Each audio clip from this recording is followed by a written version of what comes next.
full.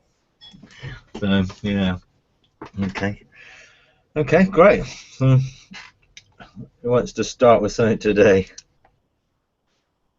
Well, um, there's plenty going on here, but usually I jump in with a lot of stuff. So I haven't heard from Henry or Rick in a while, so I would default to them first. Mm-hmm. Fine. Go ahead, Henry.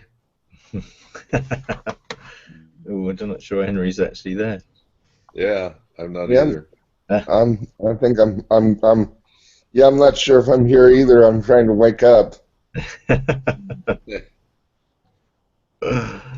Okay. Well, then you won't do well with the time change. Yeah. I just got back from Montana last night.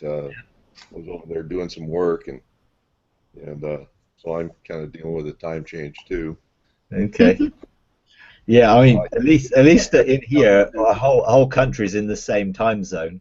I mean, you've obviously got 4 different time zones within the US. That must be really confusing if you're sort of flying from one place to another, and then you have flights in that other place which actually are in different internal flight. That could be very confusing, couldn't it? Oh yeah, yeah.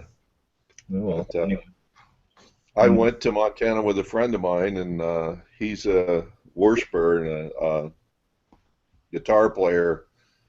So the trade show we were doing didn't start till later in the day, so we were able to have some really good worship each morning. He's very spontaneous, so we don't all right, excellent.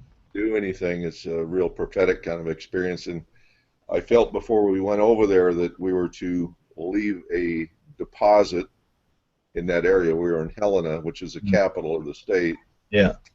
And yesterday, as we were worshiping, that I felt like that kind of came to pass. It had to do with spirits that people compromise with. My first mentor in the spirit always taught me that you can't compromise with religious spirits. When you do, they just take more ground, more and more and more. And so we felt like that was kind of what was going on over there. I don't know if it was in their state capital or whatever, but it was a really good experience. It was really nice to have a brother along on a business trip. All right, excellent. Yeah. Yeah. Good. Okay, good, brilliant. All right, okay.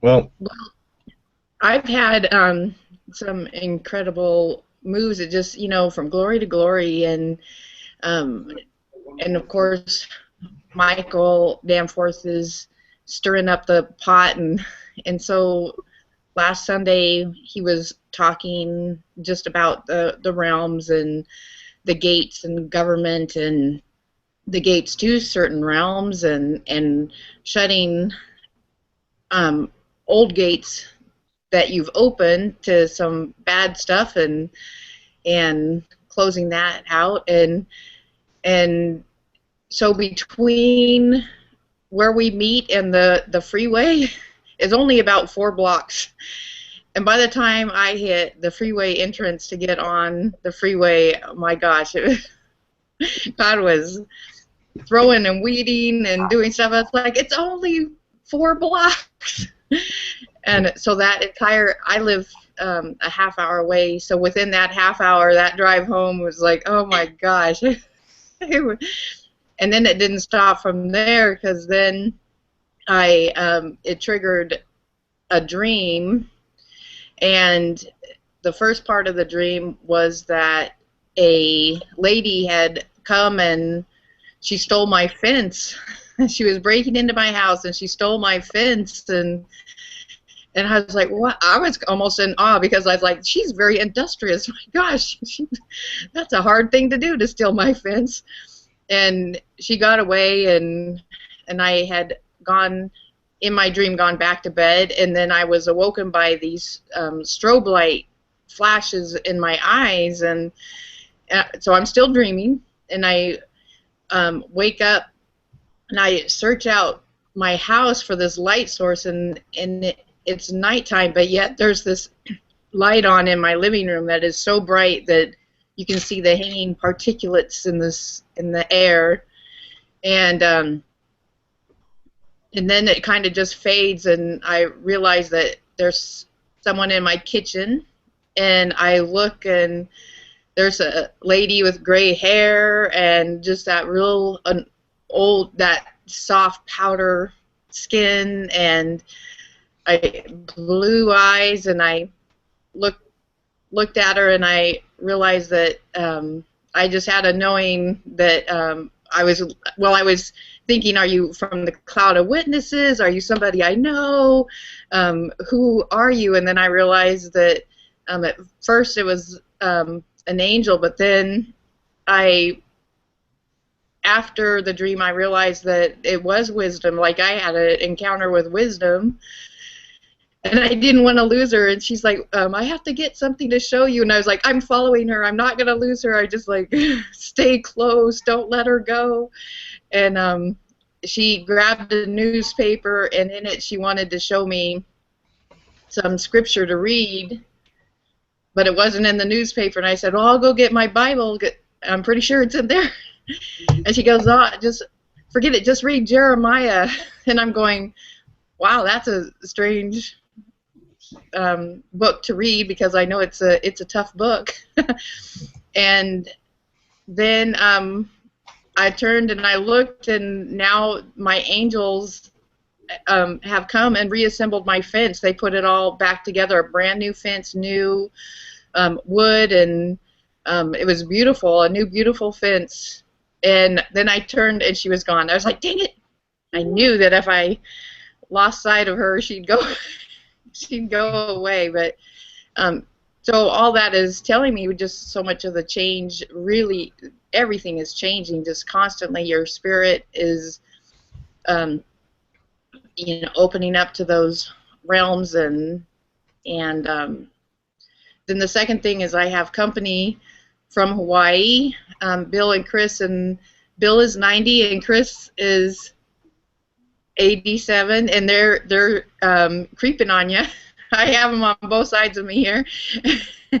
And so on Saturday we were able to go to the storehouses in heaven, and they got to see for the first time just engaging in heaven. I walked them through the exercises that you've taught us, and boy, Chris, she was over the rainbow, into the meadow, at the base of a mountain, in the river. Jesus gave her a box, and in the box she opened it, and the box was full of life. Awesome. And then Bill got the same. He also got a box from Jesus, and in that was a wonderful new heart.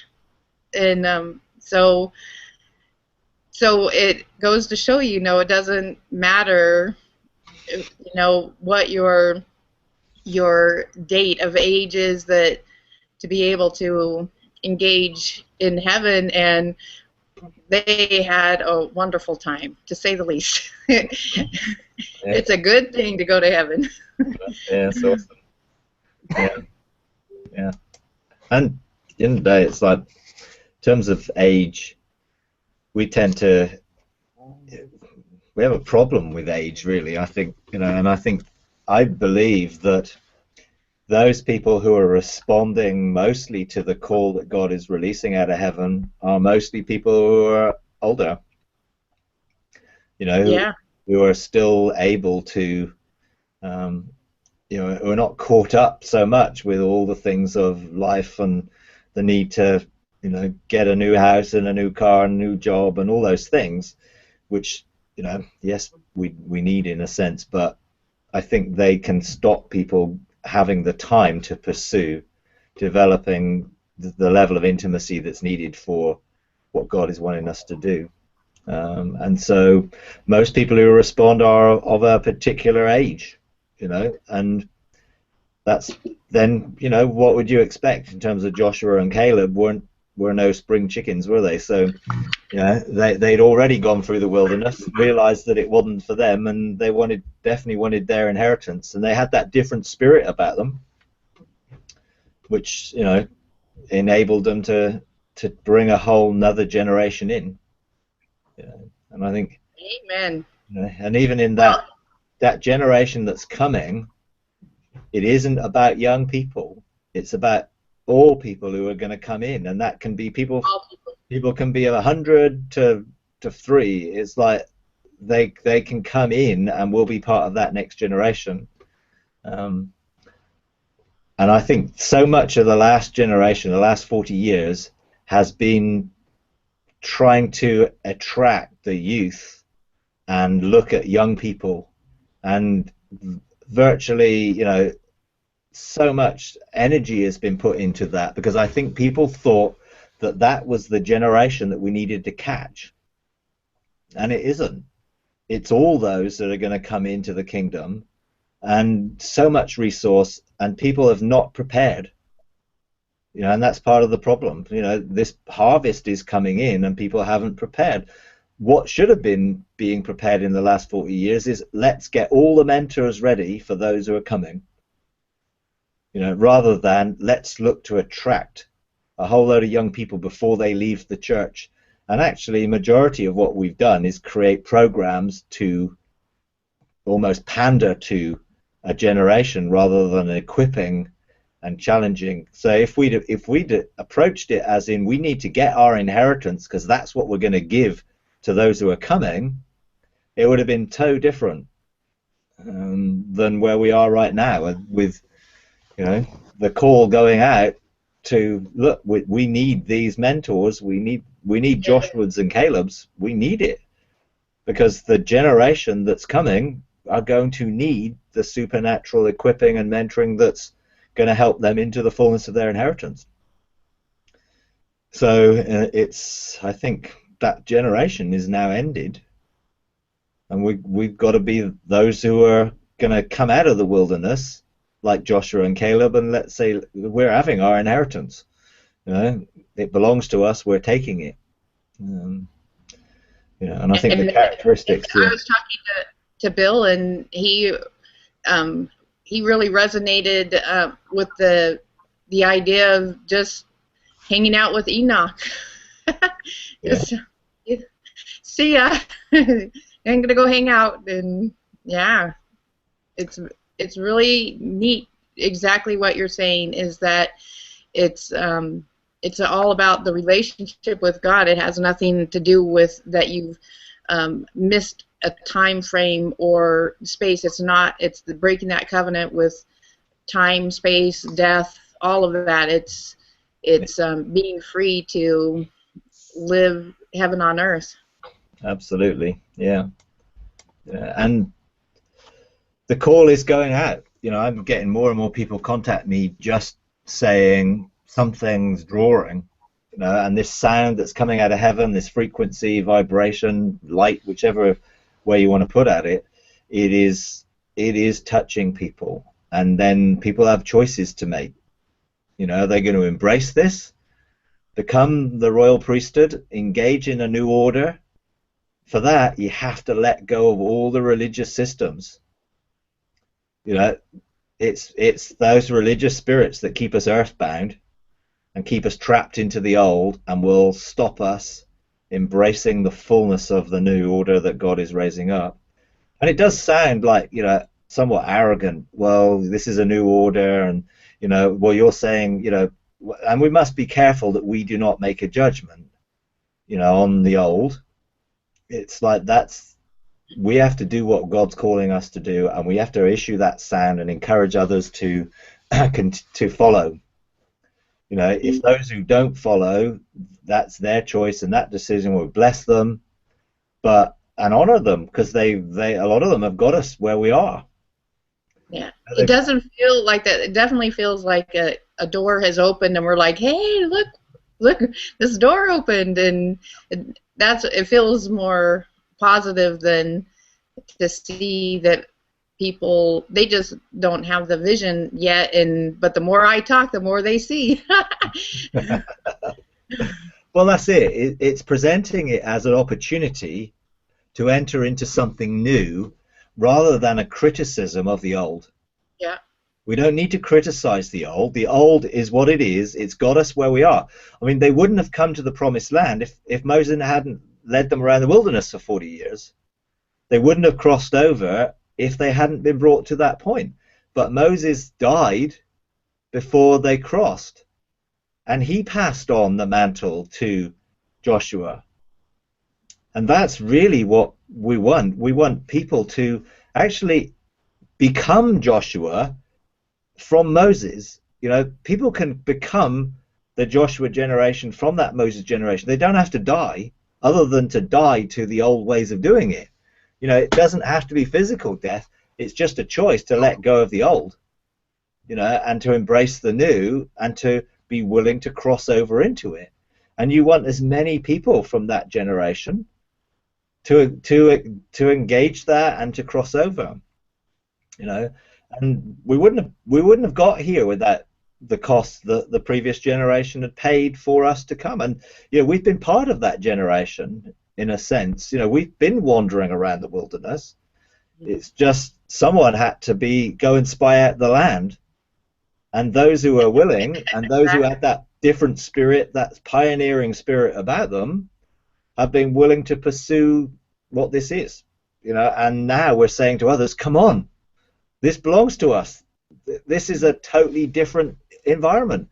You know, it was. You know, they were into a land that was flowing with milk and honey, and it's that which we have to attract people with, the milk and honey of the land, because this is a good place to be in the realm of heaven, and knowing what it is to be a royal priest on that side of the veil. And you know, rather than, you know, oh well, no, all this old stuff, that's all wrong. Let's focus on encouraging the new, and we just leave the old. You know, I'm just not gonna. I don't want to talk about the old anymore. I just want to embrace the new and encourage others to embrace this new, because it's just so much better. You know, it's so much better. Yeah, there's responsibility that comes with it.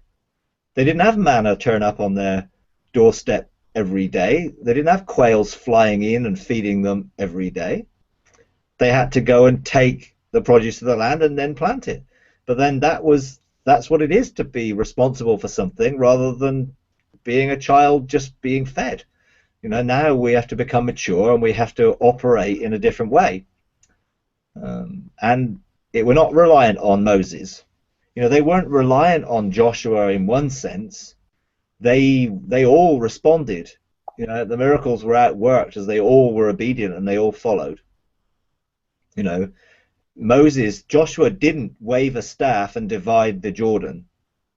They stepped into it, and as soon as they put their feet into it, it parted. And I think that's the difference between the old and the new. It's like, as everyone engages into it, then they can experience it. They don't have to have someone as a Moses to do it for them. You know, and that of course is going to challenge all those systems that have been set up to promote that Moses order, because they are reliant on people being reliant on them. And God does not want us reliant on people. He wants us in intimacy with no mediators, direct access. He's our covering. You know, heaven's open. We're not under anybody. But the Joshua generation will be the foundations for the new, not the covering for it. Because it's all about helping people to go wider and further and higher, not actually come to the top and be stuck under a pyramid. You know. Now that obviously is going to challenge those systems that are set up like that, and it's whether people are willing to let that go will be to determine whether they embrace the new or not. But the call is going out. You know, there won't be anyone of that generation who has an excuse. God will have called them. He is calling them. He's challenging them to embrace the new. We just have to be careful of the religious spirits that don't want us to go there, unfortunately. But yeah. And another report, I have two things. One, I want to report on our bench of three, and then I do request, since I do have guests, that we do a meditation of engaging in heaven, and kind of I'll be thinking of a place I'd like to open and explore. Yep. So that is my request. Okay. So our bench of 3 is strong. We've only gotten together 4 times now, but we are really more in sync than when we've ever been before. It's very noticeable that we are seeing everything at the same time, and I'll think of something and they'll say it, and it just confirmation, like every thought is confirmed, and we are very strong in just in our relationships. And then just we always start out with God and the council of heaven, and looking around, and now things are speeding up. We do a lot of prayer and praying over things and opening things and visiting God, and so I just wanted to let you know we're doing very well with our bench of 3. Awesome. Excellent. I have a question about the bench of 3, Tana. Do you guys meet together physically or online? How are you doing that? We are doing Skype because they're in Yakima and I'm here in Kittitas or Ellensburg, and it does not matter because when we're in heaven, my eyes are closed the whole time anyway, because we're just praying. But it is very effective. It could work with anybody, anywhere. Awesome. Yeah.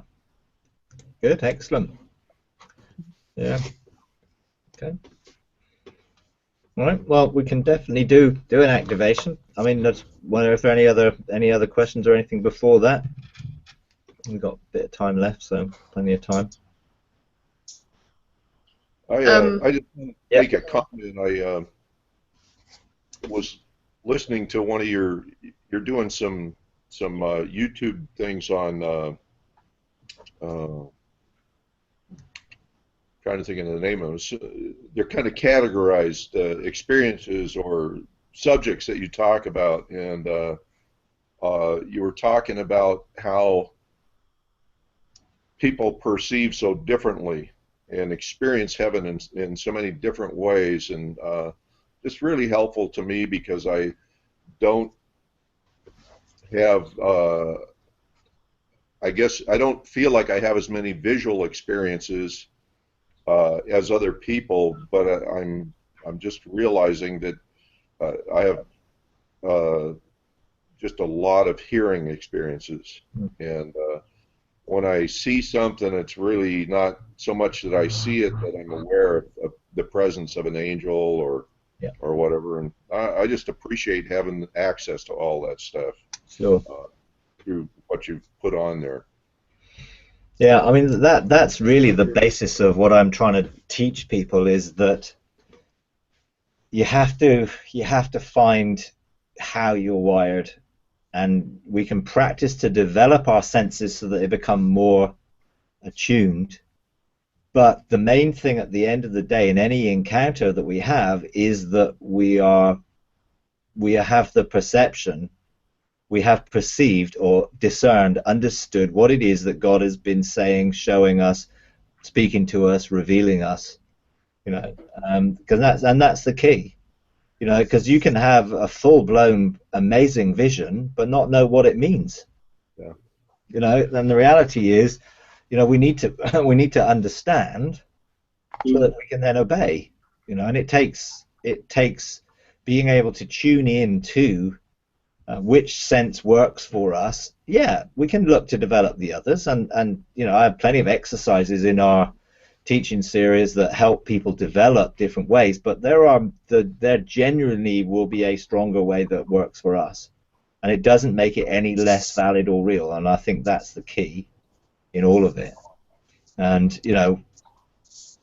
I know people focus a lot on using the word see, but we never know what someone else sees, and even they're using the word, or God showed me this. well, what did he show them? What do they mean when they say he showed me? And I think people always sort of gravitate to thinking that other people's encounters and experiences are better than theirs. You know, well, they must have this amazing thing because they said this, and well, actually we don't know, because we couldn't see through their eyes, so we don't know. We just have to go on what they say. So for me, my spirit has matured to a point where it doesn't need the visual to make it real. I have spiritual perception of knowing where my spirit is and what's going on where my spirit is, and my soul is very here connected so that it has receives that revelationary connection, you know, which means I can do two things at once. You know, I can be here and there and connected, you know, and that's really what we want to get to. Everything is designed so that we can be like Jesus, to live in both realms, see what the Father's doing. And when I say see, again, the word means to perceive, to understand what the Father's doing, whether that comes through him speaking, whether it comes through any other method of communication. The main thing is I receive the communication. You know, I can receive a communication from a teletext, I can receive a communication from an email, I can receive it from a physical text, I can receive a letter, I can receive a phone call, I can have a video message. So long as I'm actually getting what it says, that's what matters. Yeah. And that frees us up. And if we can get over the fact that it all happens in our head anyway, then that is a good starting point, because it all happens in our head. Everything that we experience in this life happens within our consciousness. Even what I touch, only the fact that I touch it, whether it's smooth or rough, comes from the fact that I've learnt what smooth and rough is, and my nerve endings in my fingers send impulses to my brain that says rough, smooth, hot, cold, everything else. It all happens in the interpretive part of my brain, my consciousness, which interprets information, whether it comes from electrical impulses from my eye, through my optic nerve, electrical impulses from my ears, through my audio nerve. My whole nervous system is designed to pass information, and my spirit is actually encompassed around that nervous system so that my spirit can also impart information, revelation to my mind, so that my mind and my spirit, because of quantum entanglement, can be in another realm and still communicate instantly to my mind from that entanglement, which is, I mean, this is why some of these scientific things just give a hey, that actually is true. You know, the reality is that's what happens to two things that are 1 billion miles apart and operate in exactly the same time scale, because they're connected to something which is in a different realm. And so that's what we need to learn how to do. And I believe that the more mature we get, the more we will just know and can flow in that, and the less we will have to focus, because at the moment we're learning, and when you learn, you always focus more when you learn, you know. But when you've learned, you just do. You don't have to think about it anymore. It just becomes a lifestyle of how we flow from the spiritual to this realm, totally connected and operating from heaven here on earth as a gateway, you know, and all that. So, you know, it's good, you know, and trying to just do is, you know, other people describe it in different ways, which is great, because we all need different ways of engaging, but it's being free from the, I believe almost the enemy will always try and make us feel inadequate, or what we do isn't as good as anybody else, you know, and we have to just learn to be us, you know. And when we're free to be us and we know who we are, then it doesn't matter what anyone else thinks or what anyone else says about it. We know, and we have confidence in that, you know. And yes, okay, there's a process, and sometimes, you know, we can learn. And, you know, if God puts you in a trance and takes you into the realm of heaven, spirit and soul, well, you're not going to say no. You know, you're gonna enjoy the experience, and whether it be a full-blown, I'm there, wow, this is just like I'm there because I'm totally unaware of what's going on here, that's wonderful. And if that happens, that's awesome, but it's not something we can make happen. It's only something that he can do legitimately. If we try and make it happen or try and induce it, then we're looking to operate, you know, in the wrong way. You know, so most of the time it's my spirit there and I'm here, my soul's here, it's me, and that's why the great thing is I'm connected, you know, and one, so I can operate there and I can operate here. I just have to practice the communication from one realm to another. You know, and if that's audible, and you just have, because what do you mean by audible is you get thoughts in your mind. Yeah. Well, that's exactly the same as what everything else is. It's in your mind. So it's just it's a very real, because heaven operates on thought. You know, we tend sometimes to see things in that realm as people talking, but actually then air waves aren't going out. There is not the atmosphere like oxygen and things in heaven that we've got here. So it's a totally different method of communicating. Our residual memory just sort of connects up to help us understand. But in reality, God communicates to us in thought. That's how he communicates to us, in thought. You know, and that's ideal, you know, because it means that we can be doing things here and doing things there and be totally cognitively aware of both, which gives us a great advantage when it comes to bringing government from heaven onto the earth and seeing heaven flow through us onto the earth as a gateway, because we're connected to it, you know, and flowing in it. But it's still a big issue for a lot of people. You know, they're still struggling. Well, I can't see, therefore, well, I can't do it. You know, and yes, we can practice seeing, we can practice engaging our imagination. We've all got one. It's just some people find it easier to receive thoughts on their imagination, and some people find it easier to receive images on their imagination. But it's still the same place where God communicates, and where we can communicate and learn how to communicate and how to engage. You know, because I need to be able to do things with my eyes open. I can't, you know, I can't drive down the road with my eyes closed. You know, so I need to do things with my eyes open and have the same spiritual perception of what's going on in the spiritual realm with my eyes open. Well, that isn't generally going to come in a visual form unless there's a total superimposition of the natural and the spiritual realm over the other, which sometimes happens. Sometimes you can see things like that, but in general it is going to be a cognitive perception, impression of what it is and knowing, you know. So yeah, I have felt that part of what Jesus, when it talks about, he said, I only do what I see the Father doing, and I only say what I hear the Father saying,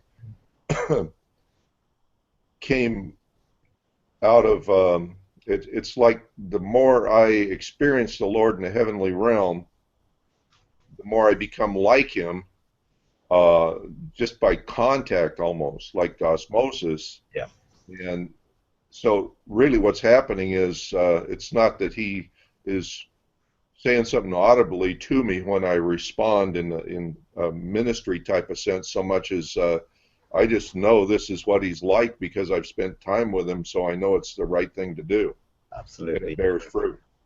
Yeah. And it's not so much hearing a voice at that point or seeing a fish, you know, and go and get the gold coin out of it, kind of a deal. So sure, yeah. And in reality, if you think about it, the more intimate we are, you know, 1 Corinthians 6:17, whoever's joined to the Lord in that intimacy becomes one spirit. Yeah. It's like it's just, that's who we are. We're one in oneness, and that flows. You know, so when I get this impression that I need to do this or declare this or do that, who is giving me that impression? My spirit and his spirit, in union, in cooperation, in agreement, just flowing. I don't have to think anymore, which gateway is that coming from?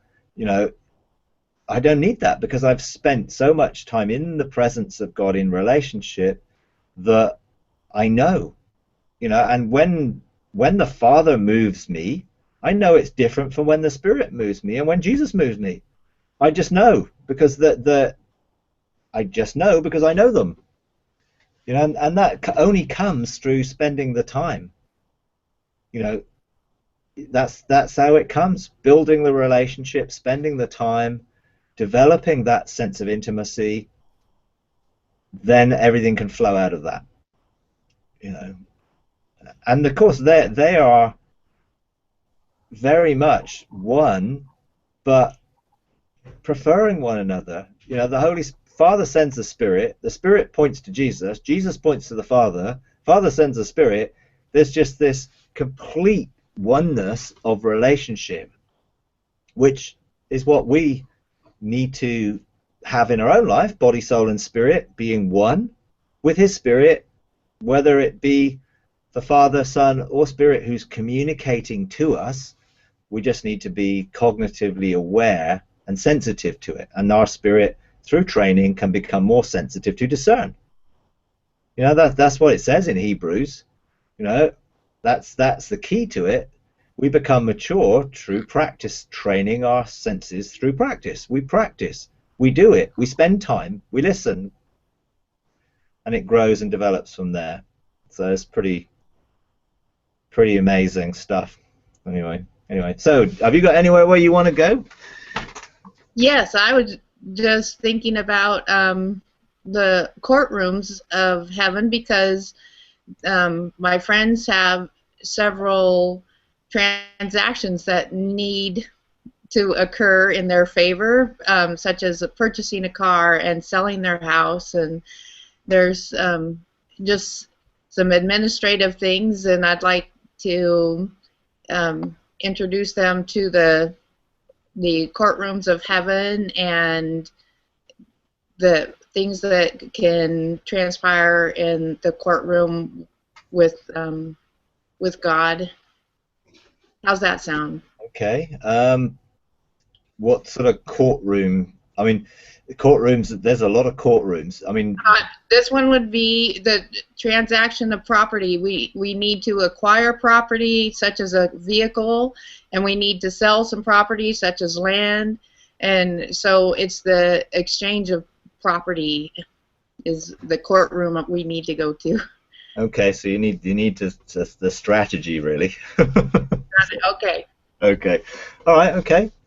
Well, let's engage around the ark of His presence, because that's really what begins a mandate. Because you need a mandate to go to court, and so we can go and get a mandate from God for that, for the things that are on each of our hearts. You know, let the desires of our heart be revealed there as we go around the ark of the presence of God, and then Jesus can lead us to whichever courtroom we need to go to be able to experience what we need, and maybe to the angelic court to get the angels assigned on our behalf to work those things to go before us. They're all things we can actually do as we engage in that, which I think will be a good place maybe to begin engaging in. Okay? Sounds good. Okay, excellent. All right, okie dokie. Okay, well, I just encourage you to just begin to think about and to focus your thoughts on an open heaven. We have that doorway up into heaven.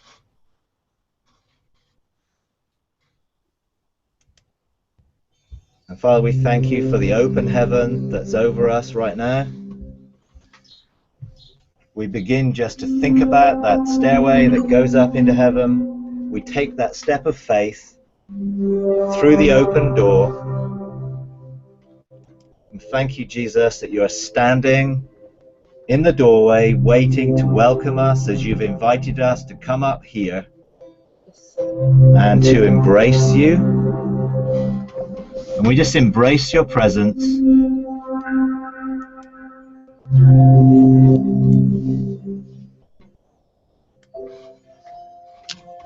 And we just surrender to you as a living sacrifice. We lay down our agenda to embrace you. Not our will, but yours be done. And we just present ourselves to you, Jesus, our high priest.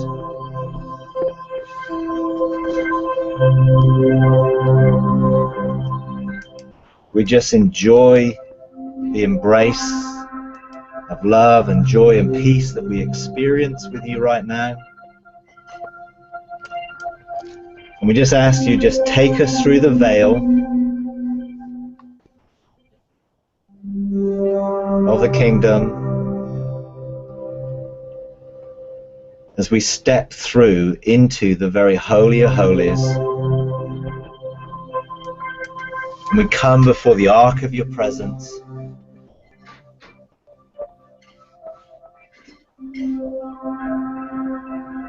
So we take our place to look into that intimate place. We think of your name.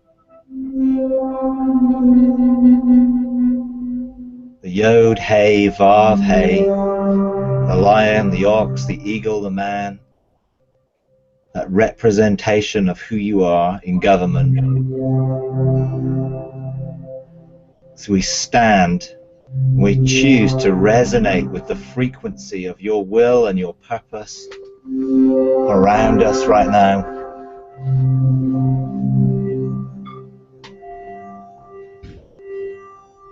We open our hearts to you and the desires of our heart. And just allow you to unveil and write your will and purpose for us on the tablets of our heart. Our desire is to bring you glory. But we come as sons. We open our heart to receive that mandate, that scroll from you that authorizes us today.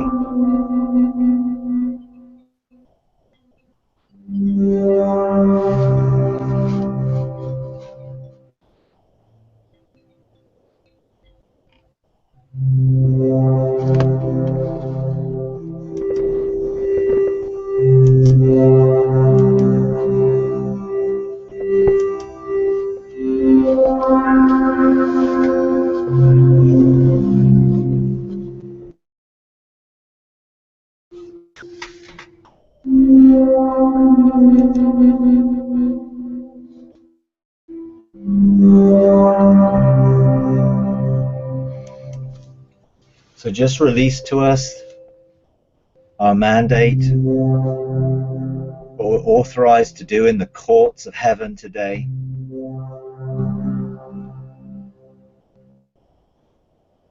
Just release that mandate to us, that the desires of our heart will lead us.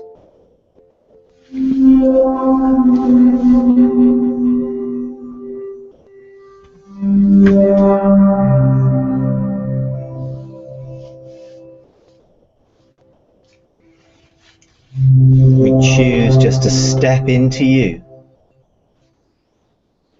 As we step into you in intimacy, we're clothed with you, Holy Spirit. We're clothed with you, Jesus.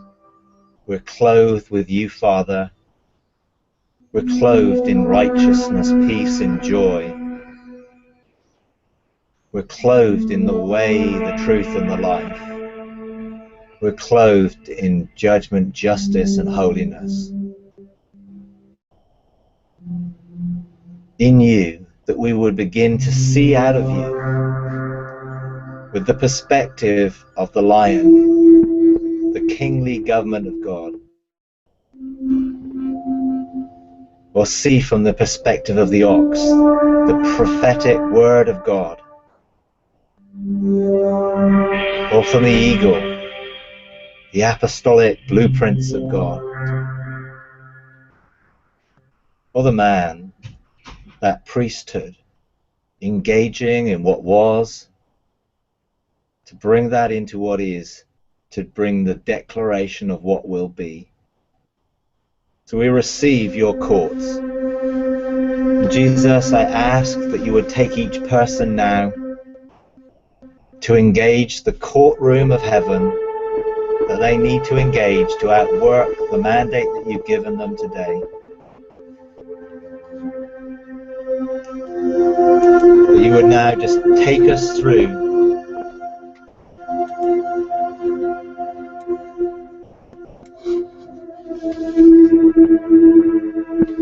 those veils, through the doorway. For those who need to go to the court of accusation to deal with judicial and legal rights, then Jesus, just take them there and lead them through that protocol. For those who need to go to the court of war for a strategy to bring God's government from heaven to earth, then take that person there. Those that need to go to the court of chancellors to receive authorization, then just lead them there. For those who need to go to the court of angels, just lead them there. And we just ask for wisdom to come, to help us with the protocols of the courtrooms of heaven, to bring God's government.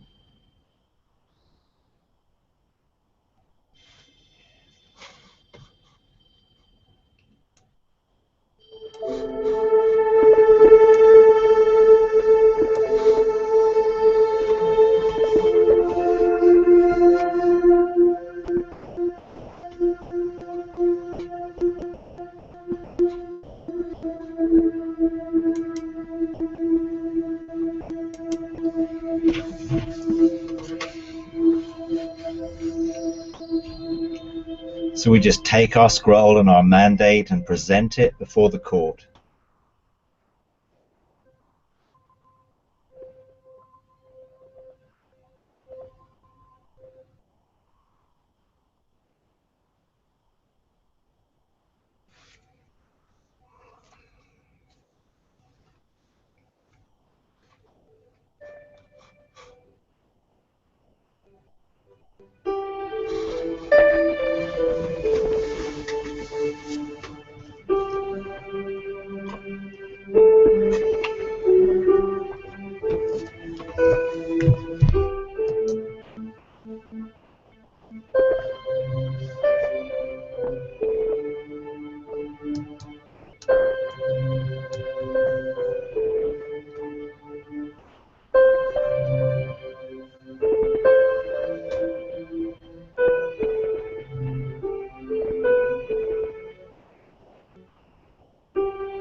Just call on wisdom to release the revelation for the strategy or for angelic assignment or for authorization.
Now, Jesus, I would just ask again that you would just now lead each person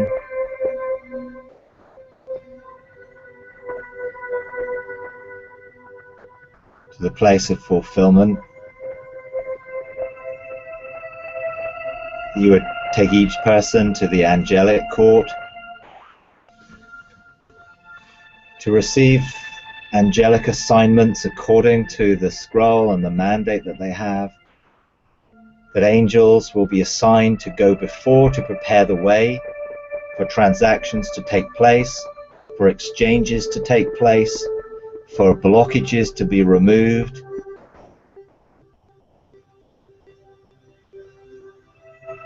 Just release the angels on their assignments,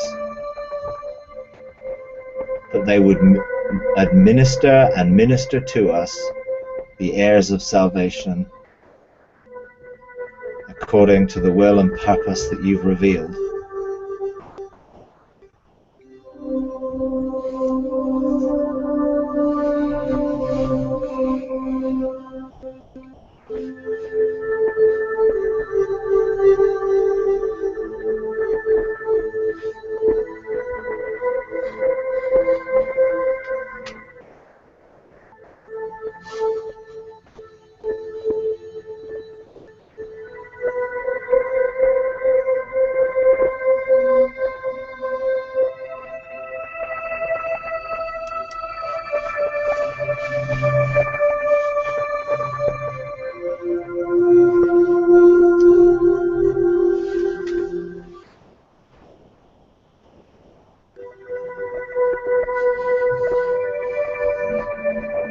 Just let the angelic host, the angel armies of God, be released on assignment to outwork the will and purposes of God according to the authorization that we've received in the courtrooms of heaven. And we take those scrolls into our own hearts that will give us the confidence and the authorization to bring God's kingdom on earth as it is in heaven. We make those decrees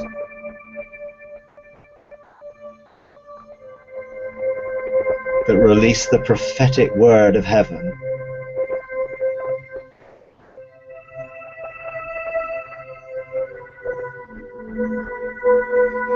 That we call things that be not as if they were.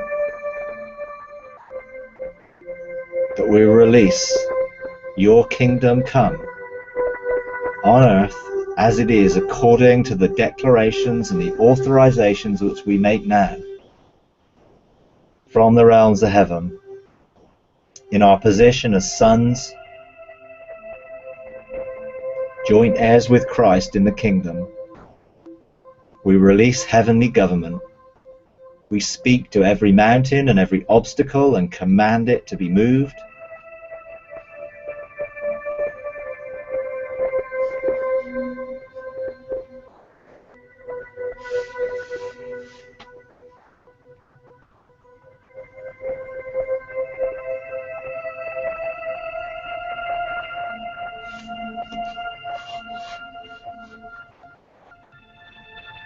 As we embrace our mountain, our place of authority within the realm of the kingdom,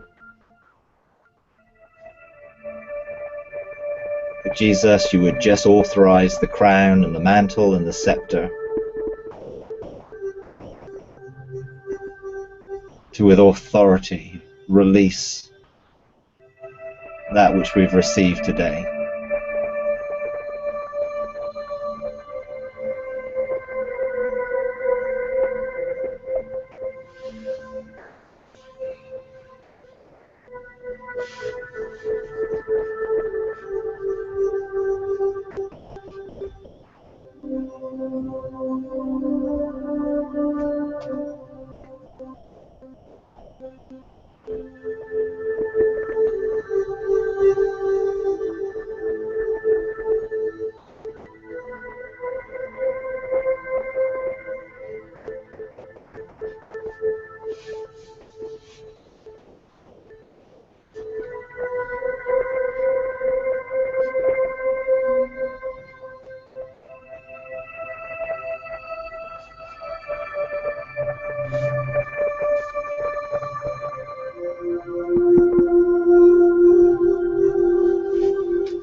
I just ask, Jesus, that you would now just lead us to come before the very throne of God, before the four living creatures and the seven spirits of God, before the elders, that we would come and cast our crowns before you, that we would honor you, acknowledge your lordship and kingship, as we just lay down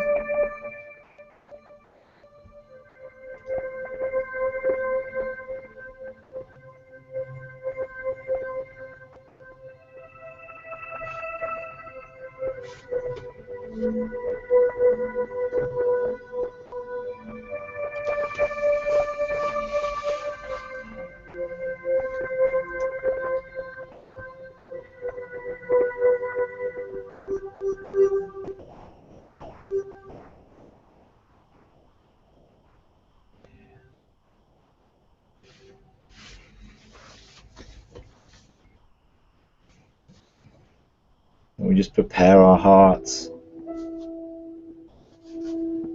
just to take all that we've received, to store it and record it as a memory of precious encounter with you, that in the authority of heaven, as we step back through the veil and we engage in this realm, we carry with us that authorization, that authority on earth as it is in heaven, that the kingdom would manifest through our lives as a gateway of heaven, that we will be changed from being in your presence, that we will be transformed by the frequency of your person, that we agree to come in and resonate with you, to be more like you, changed from one degree of glory to another.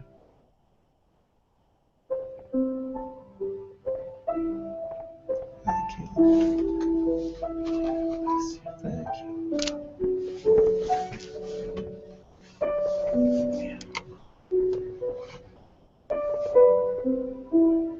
Thank you, Lord God.